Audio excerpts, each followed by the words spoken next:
Just today, the U.S. Secretary of Defense said upwards of 100 Americans are believed to be fighting for ISIS in the Middle East. A revealing look at some of the Americans who've left the United States to join ISIS. My name is Tanya Joya Georgelis, and I'm the ex-wife of John Georgelis, who became the most senior American member of ISIS. An ISIS member known as Yahya the American. Once named John Georgelis, who is largely unknown back here in the U.S., but has become one of the most influential figures inside ISIS. The son of a career military officer, Georgelis was a loner, drug user, and junior college dropout who drifted to a new faith.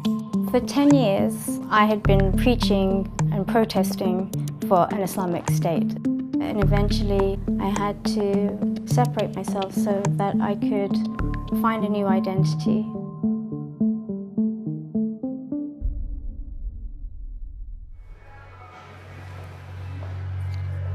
So I've trimmed up a little bit. You okay with? Yes, please. Because I know that one side of my hair grows faster than the other side. Yeah, absolutely. Growing up in London was rough. I came from a very poor family. We were second-generation immigrants, and I'd faced a lot of racism. Thank you. We had bad neighbors. They would smash our windows, but generally I just felt like an outsider. I was looking for a way to retaliate, and I wanted honor again. September 11th, 2001, I was 17, and I saw the towers being crashed into. I went to school the next day. I said to my friend, "Oh, isn't it dreadful what happened?" And she looked at me and she said, "Was it so bad?" At that point, I became really jihadi hardcore. This was the Northern March already forming up hours before the noon start time. I went to a rally in 2002 for the war against Iraq. There were Muslim guys handing out little pieces of paper with a website on it. It was a Muslim matrimony website. So I went on there, and John found me, and John kept emailing me, and then we talked about jihad. We got married, and I got pregnant. John dressed up my son like a jihadi. I thought it was so cute. Our dreams were to have land of our own, raise a family, train them to be assassins or whatever, soldiers, then eventually go join the jihad. So this is in Egypt. I went to a wedding here. Here's the beach. This is my youngest playing on the beach. The Muslims that we met who were jihadis, our circle were fun. I was really happy. John wanted to go to Syria, and I just kept telling John, I'm not ready, not while the kids are small. He said it's only for 2 weeks max. So we went to Syria. I was 5.5 months pregnant. The kids and I fell sick. I wanted the rebels to win, and I wanted to be part of it, but not inside Syria with children. He told me to just leave, to go with the kids without him. This guy has now become essentially the public messenger to the West for ISIS. All the Islamic State supporters I had been in touch with thought of him as their leader. He moved to the group's de facto capital, Raqqa, Syria, bringing his pregnant wife and their 3 young children, but his wife didn't stay for long. She comes back to America, comes back to Texas, moves in with his parents for a time, and then she decides to divorce her husband. When I returned to the US, I was very depressed. Then I'm in a society that for so many years I thought was evil. I had lost my life. My husband was my life. I've had these children for one reason only, and that was so that they could serve God as Muslims, as Mujahideen. And now I didn't know what to do with them. So I went to the dating website Match. I wrote an essay. I have 4 kids. My husband abandoned me to go become the next Osama bin Laden. But I got 1,300 replies.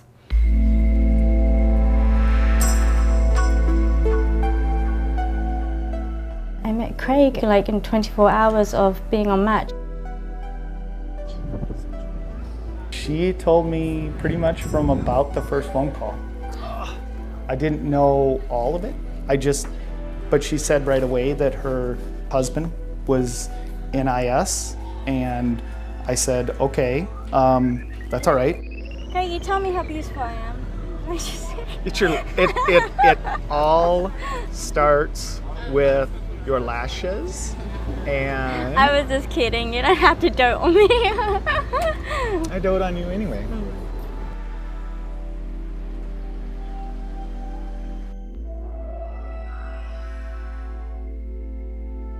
So in Egypt, I had chandeliers like this made, the lanterns with Arabic calligraphy, and it was beautiful, but everything got left behind. I don't know if we should share with them or not. You know, just why they're doing the... Oh, I'll tell you, my ex-husband left me to go join ISIS, and I had to get away from him. He left me when I was pregnant with my 4th son with him. He's one of the lead people in IS now. He's an American-born convert from Plano here. You'll be kidding me. No. So this kind of reminds her of home. So. See you soon. See you soon.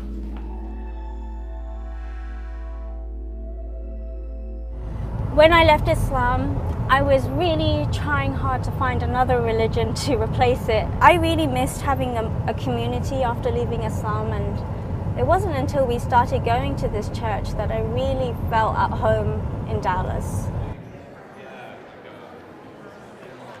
We offer a special welcome to those who could use a prayer right now, or those of you who had religion shoved down your throat as a kid, or if you got lost in traffic and you wound up here by mistake. I don't know if I want to show people my story. It's a horror story. Isn't this kind of like therapy too? I guess it is. American style. If anything, it's me trying to get my message out to people in similar situations and saying this is not how to live your life, and you only live once, and it's all a deception. Like, I want to break that falsehood. Right now, I'm studying online courses. I'd like to work for a de-radicalization program that could help rehabilitate former terrorists.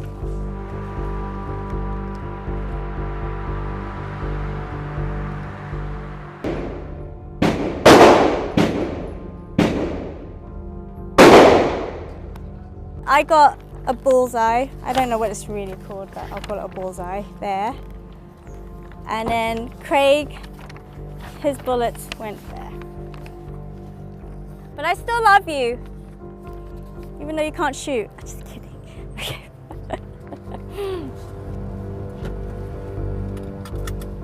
I have something that's really sweet on my Facebook. It's a Mother's Day card that Michael wrote. He said, I know Dad made lots of mistakes, but please don't be angry with him. Will you have curry and rice? I tell the little ones, I said, he joined the dark side of the Force. And Mummy was part of the dark side of the Force, but now I'm a dark Jedi. Oh yeah, when I met Craig, for the first time when I saw his weapons, I said, wow, you have more guns than John. Into here, and then you're there. And that's it? I don't really know how to paint a rosy picture about their dad to them. I think that's difficult, but that's a tough part, is, you know, they'll get half of their self-image from what they think about John. Islamic State people are not all the person who, they always show the image of the guy walking across the sand with the flag and he's got the big full beard and stuff. I want them to understand that he felt like he was doing the right thing. He didn't abandon them because he didn't care about them. He didn't leave them because he didn't love them. He loved them. I mean, clearly he loved them.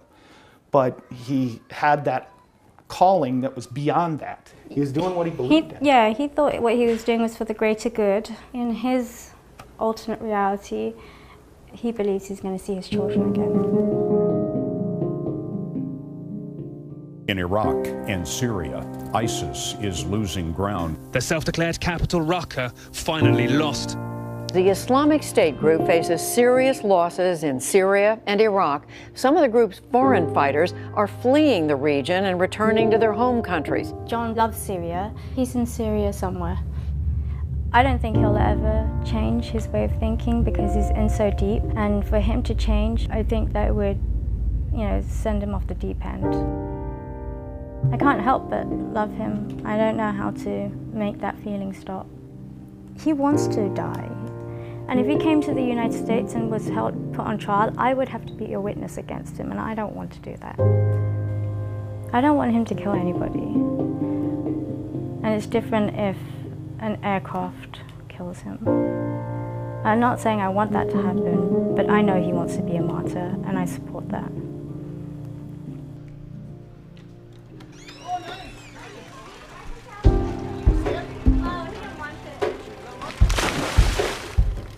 Our dad loved us a lot, but he loved his religion more. Do you ask him questions? You know what you ask him?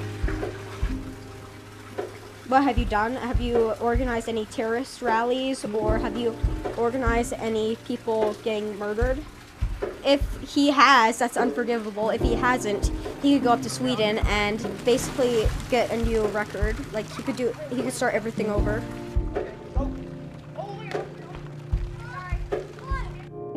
A lot of people see me as someone very unlucky, but I see the glass half full. I'm alive. I got out of Syria, and my children are happy, healthy, and smart. I'm content.